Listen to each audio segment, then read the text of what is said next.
Hello, आदाब, नमस्कार, सत श्री अकाल दोस्तों। डॉक्टर भीमराव अंबेडकर यूनिवर्सिटी के कम्युनिटी रेडियो 90.4 आगरा की आवाज पर मैं पूजा हमेशा की तरह आपका बहुत बहुत स्वागत करती हूँ, आपका इस्तकबाल करती हूँ। कार्यक्रम स्वास्थ्य बाण लेकर एक बार फिर हम आपके बीच हाजिर हैं। जी हाँ, इसी कार्यक्रम में हम आपकी सेहत संबंधी बात करते हैं। ये स्मार्ट संस्था के साथ जुड़कर हम ये पहल लेकर आए हैं जिसमें हम आपकी सेहत के प्रति आपको जागरूक कर रहे हैं। कुछ खास मुख्य विषय हैं जिन पर हम बातचीत करते हैं, जैसे मेटरनल हेल्थ एंड न्यूट्रिशन पर हम बात करते हैं, ट्यूबरक्लोसिस पर हम बात करते हैं और साथ ही साथ कोविड एप्रोप्रिएट बिहेवियर और उसके टीकाकरण यानी वैक्सीनेशन पर हम बात करते हैं। आपको हमारी सीरीज में पता ही है क्योंकि आप हमारी फ्रीक्वेंसी 9.4 मेगाहर्ट्ज पर सुनते हैं और हमारे इस यूट्यूब पेज पर हमें देखते भी हैं कि हम हमेशा एक एक्सपर्ट को आपके बीच लेकर आते हैं और आपसे सटीक जानकारियों पर बातचीत करते हैं। ऐसे ही आज एक और बहुत ही खास मेहमान बहुत दूर से आए हैं, हमारे बीच मौजूद हैं।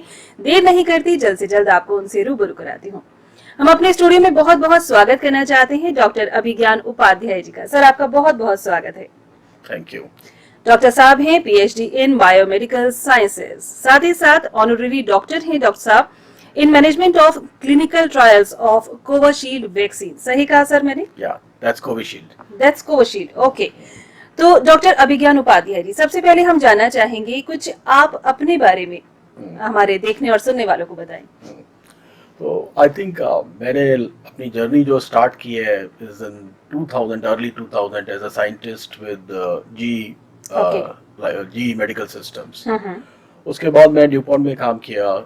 जी में I was responsible for portable CTs and Dopplers. So after मेरा पीएचडी करने के बाद बायोमेडिकल साइंसेस में मेरे को अपॉर्चुनिटी मिला जी मेडिकल सिस्टम्स में और उसके बाद ड्यूपॉन्ट में, and then I entered in the clinical trial space where I'm doing it clinical trials for lots of big pharma companies, especially in oncology, nephrology, neurology, and cardiovascular disease. Oh, great. Yeah. Okay, so, you belong to Agra itself? हाँ, मैं आगरा से ही हूँ and Agra में मेरी जो है masters तक की पढ़ाई इधर से आगरा से हुई। उसके बाद मैं पीएचडी के लिए दिल्ली यूनिवर्सिटी गया। उसके बाद मैंने एमबीए सिम्बायोसिस से किया। फिर उसके बाद काफ़ी इधर उधर एजुकेशन करता रहा। And same time that I continue to work for 22 years in the industry also. और मुझे ये बताते हुए बहुत खुशी महसूस हो रही है कि आप हमारी यूनिवर्सिटी के ही एलुमनाई स्टूडेंट हैं। Yeah, that's true. That's so good. तो sir, why only biomedical sciences? ये क्या है, इसे आपने क्यों ऑप्ट किया? तो आप अगर देखेंगे बायोमेडिकल साइंसेस में जो है इंडिया में लोगों को ये लगता है कि बायोमेडिकल साइंसेस करने के बाद स्कोप नहीं है। सो बायोमेडिकल इंजीनियर्स फर्स्ट जो है डायग्नोस्टिक्स इंडस्ट्री में जो इंस्ट्रूमेंट्स आप देखते हैं जितने भी सारे हॉस्पिटल्स के जो इंस्ट्रूमेंट्स होते हैं वहाँ पे बायोमेडिकल इंजीनियर्स की रिक्वायरमेंट होती है।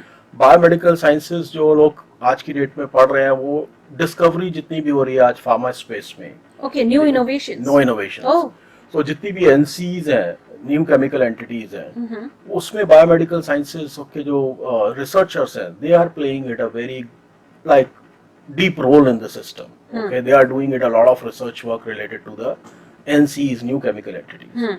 तो बायोमेडिकल साइंसेस का स्कोप इंडिया और अब्रॉड में बहुत ज़्यादा है।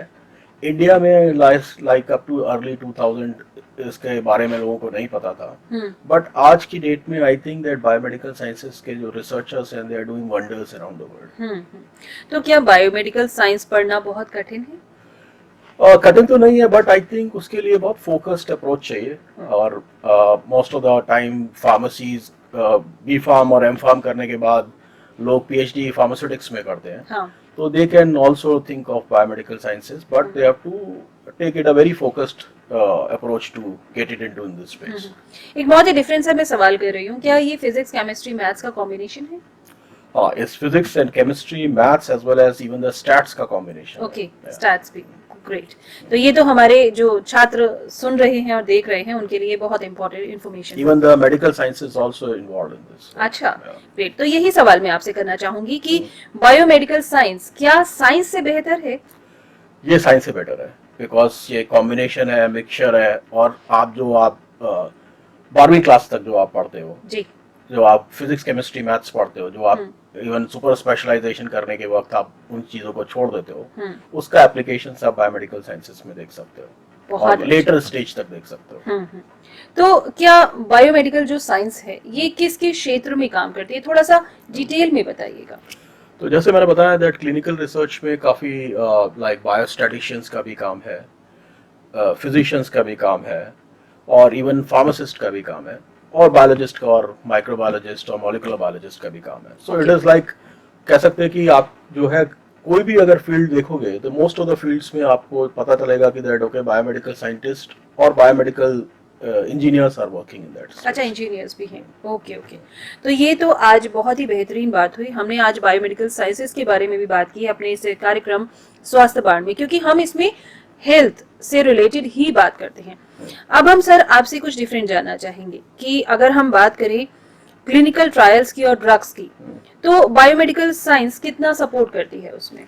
सो क्लिनिकल ट्रायल्स के तीन या चार फेज आपको, जैसे प्री क्लिनिकल एंड क्लिनिकल जो होता है. क्लिनिकल में आपका फेज 1, फेज 2, फेज 3 ट्रायल्स होता है. तो उसमें आप अगर देखोगे तो biomedical scientist is also there, और physicist is also there, biophysicist is also there, biostatisticians are also there. Okay. तो आप देखोगे कि that okay like all the different various fields people are responsible for driving the clinical trial. तो आपके pharmacist की जरूरत होती है, आपको बायोकेमिस्ट की जरूरत होती है, मॉलिकुलर बायोलॉजी की जरूरत होती है, बायोस्टैटिशियंस की जरूरत होती है, और बेसिक केमिस्ट्री का जो फॉर्मुलेशन डेवलपमेंट करते हैं उनकी भी जरूरत होती है. तो अगर हम कोविड सिनेरियो की बात करें तो ये बायोमेडिकल साइंस के स्टूडेंट्स या जो इंजीनियर्स हैं, साइंटिस्ट हैं, इनका बहुत सपोर्ट रहा. या तो कोविड के टाइम में that okay if it you see drug discovery के टाइम में द केमिस्ट की बहुत बड़ा रोल था. अच्छा. ओके. फिर उसके बाद ड्रग को टेस्ट करने के लिए जो है बायोमेडिकल साइंसेस के मतलब लोगों का काफी रोल था. उसके बाद जो क्लिनिकल ट्रायल्स है वो क्लिनिकल रिसर्च और फार्मास्यूटिकल ग्रेजुएट्स का बहुत बड़ा रोल रहा. So actually if you see that it's quite a broad spectrum of people are required to drive the clinical trial. So chemists से लेके biomedical sciences से लेके medical sciences people also, and the pharmacist and pharmaceutical guys also required. So all different kind of जी people. बिल्कुल, combination बहुत अच्छा है. Sir हम इस कार्यक्रम स्वास्थ्य बाण में खास तौर से बात करते हैं महिलाओं के स्वास्थ्य की, उनके पोषण की, साथ ही साथ कोविड वैक्सीनेशंस की हम बात करते हैं, और हम ट्यूबरक्लोसिस की भी बात करते हैं. तो इस सभी में जो दवाइयां इस्तेमाल हुई, जो वैक्सीनेशंस हुई, उस पर हम लोग थोड़ा सा चर्चा करते हैं. सबसे पहले हम बात करेंगे कोविड वैक्सीनेशन के ऊपर, बिकॉज कोविशील्ड पे आपने बहुत काम किया है, क्लिनिकल ट्रायल्स में आप रहे हैं सर, उसके बारे में कुछ बताइए. तो कोविशील्ड के टाइम में हम लोगों ने टेक ट्रांसफर्स किए थे. टेक ट्रांसफर्स क्या होता है कि अगर आपने ये वैक्सीन कहीं यूरोप या यूएस में डेवलप की है और ये आप जो है टेस्ट करना चाहते हो इंडिया के अंदर, तो वैक्सीन जो डेवलप की थी एस्ट्राजेनेका ने डेवलप की थी, टेक्नोलॉजी जो थी एस्ट्राजेनेका की थी, and we want to test it कि भाई इंडियन पेशेंट्स के ऊपर ये वैक्सीन काम करेगी कि नहीं करेगी. तो हमारे ऊपर चैलेंज ये था कि कोविड के टाइम में that most of the institutions are busy to treat the Covid patient. बिल्कुल. तो हमारे पास पेशेंट्स नहीं थे दोज हु आर रिस्पांसिबल कि भाई we can recruit that patients and we can test this Covishield vaccine on those patients. And minimum हमें 90,000 patients to 1 lakh patients चाहिए थे जिनके ऊपर हम कोविड इतना बड़े आपको और everything is closed at that point in time to recruit that much number of patients. So that is the difficulty which we have faced to recruit the patients. तो आपने उन challenges को भी face किया और आगे जीत हासिल की. इसीलिए हम लोगों ने इतने short span में we tested the Covishield vaccine and roll it out, means like launch the vaccine in India and start giving it to the patients also. बिल्कुल बिल्कुल. और healthy volunteers also. yes बिल्कुल. फ्रंटलाइन हेल्थ वर्कर्स से आप लोगों ने start किया था एंड ऑल. बहुत अच्छी बात सर. तो अगर हम बात करें ट्रायल्स की, क्लिनिकल ट्रायल, अगर हम कोविशील्ड की ही बात करें तो ये बहुत सारे होते हैं, नंबर ऑफ ट्रायल्स होते होंगे. तो किसी भी क्लिनिकल ट्रायल की जो जर्नी स्टार्ट होती है वो प्री क्लिनिकल पे होती है. ओके. तो आप किसी भी ड्रग को अगर डेवलप करते हो तो पहले आपको एनिमल्स पे चेक करना होता है कि दैट दिस ड्रग की एफिकेसी है कि नहीं है एनिमल्स के ऊपर.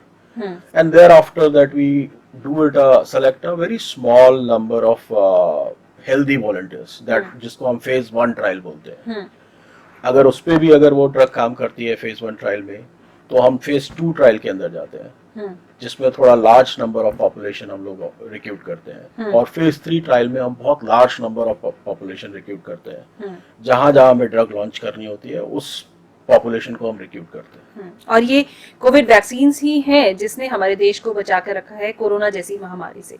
अब सर हम बात करते हैं वैक्सीनेशन की, जो कि रेगुलर इम्यूनाइजेशन है गर्भवती माताओं का और साथ ही साथ छोटे छोटे बच्चे जो होते हैं उनका, नवजात शिशुओं का, उनकी वैक्सीनेशन, उनकी ड्रग्स के बारे में कुछ बताइए।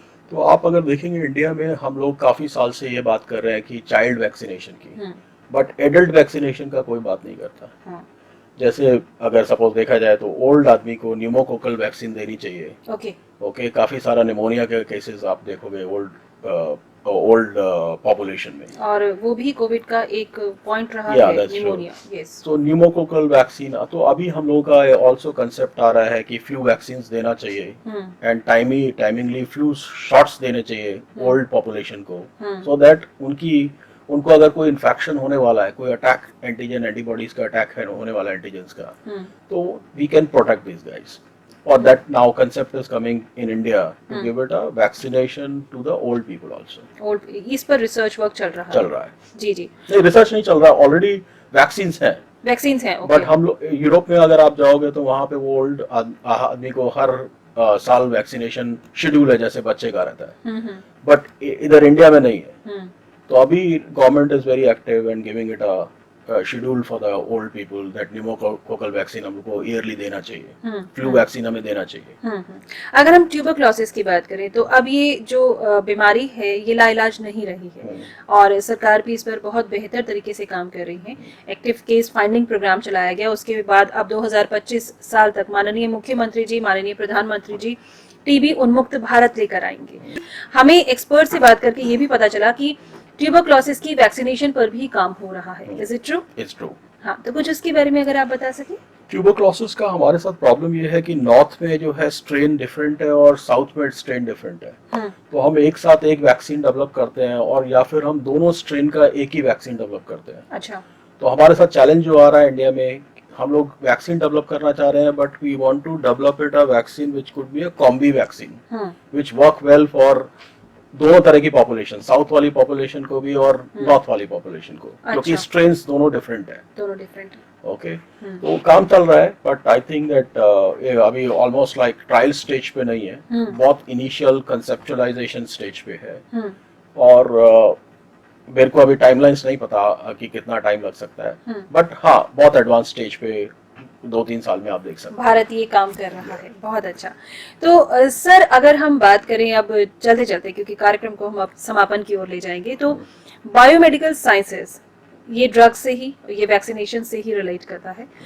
लोग दवाइयों को खाने में बहुत ज्यादा भ्रमित रहते हैं, बहुत कंफ्यूज रहते हैं, खाए ना खाएं, कई बार अपने आप ही डॉक्टर बन जाते हैं। तो ऐसे में आप हमारे सुनने वालों को, हमारे देखने वालों को कोई सजेशन देना चाहेंगे? तो मैं ये बोलना चाहता हूँ, ड्रग इंटरेक्शन स्टडीज, इसीलिए बायोमेडिकल साइंसेज या medicine people they know better कि क्या इंटरेक्शन हो रहा है किस ड्रग को लेने के बाद। इवन इंडिया में आज की डेट में कंसेप्ट नहीं है कि आप जो है आप हिस्ट्री रख के रखो कि दैट आपने लास्ट 2 साल पहले क्या ड्रग लिया था, उसका रेजिड्यू आपके बॉडी में है कि नहीं है अभी, और अगर हम ये ड्रग लेंगे तो उससे क्या इम्पैक्ट आने वाला है अगर वो ड्रग के ट्रेसेस मेरी बॉडी में है।